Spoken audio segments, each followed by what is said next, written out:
Assalamualaikum warahmatullahi wabarakatuh.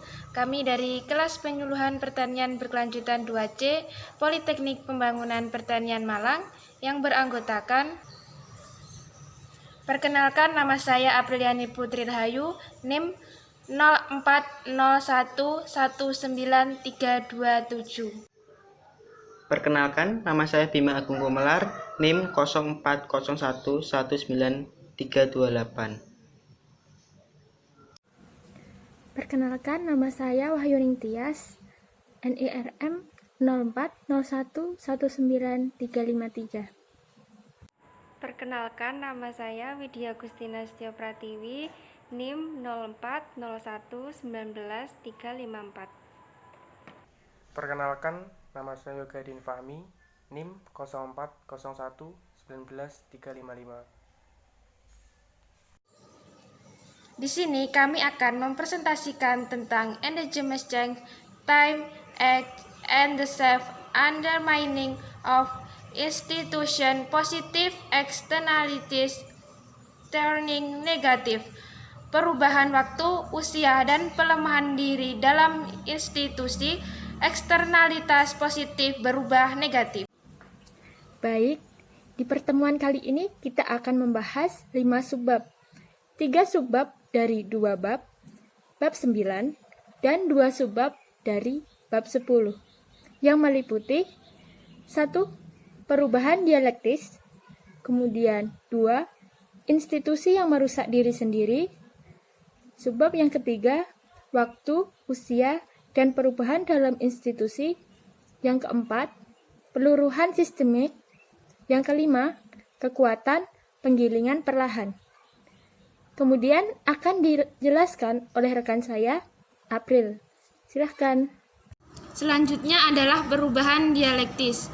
Pada perubahan dialektis ini, sebagian besar teori perubahan kelembagaan saat ini cenderung memperlakukan lembaga sebagai artefak sosial yang sengaja dirancang oleh pembuat peraturan untuk mengatur perilaku pembuat peraturan di masa depan itu sendiri atau orang lain yang atas nama mereka memiliki kapasitas untuk bertindak.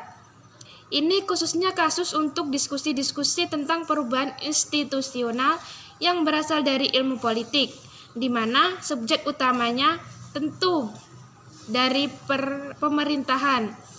Meskipun perspektif pembuat kebijakan berlaku, desain ulang aturan sosial yang dilembagakan tampak jauh dari langsung.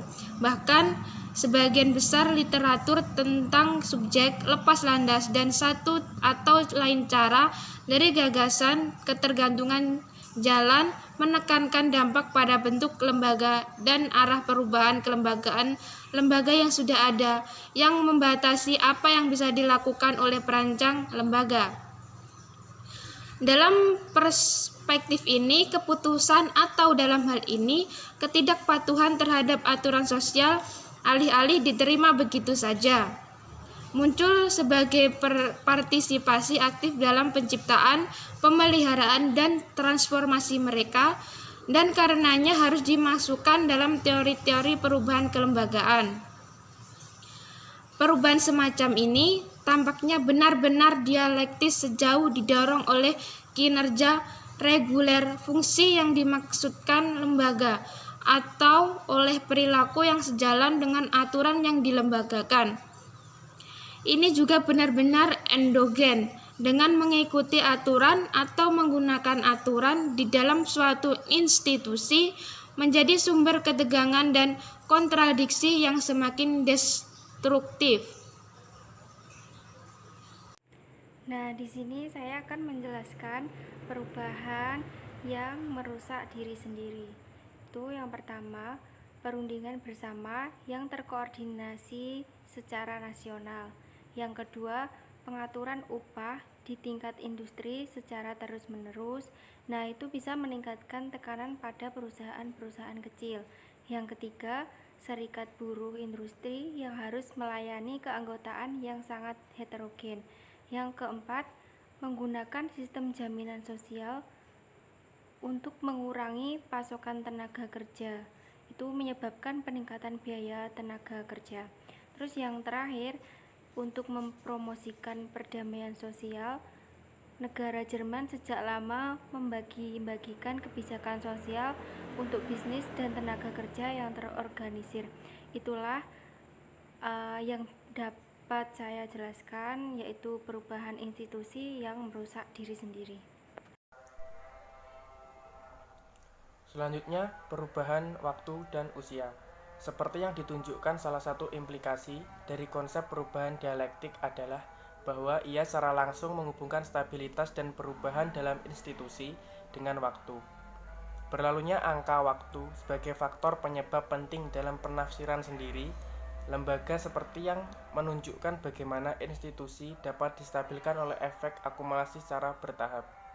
Waktu juga dapat dianggap sebagai sumber perubahan dalam sistem hukum, yang cenderung menjadi lebih kompleks semakin lama keberadaannya, karena mengakumulasi spesifikasi norma-norma umum oleh preseden peradilan dan amandemen legislatif.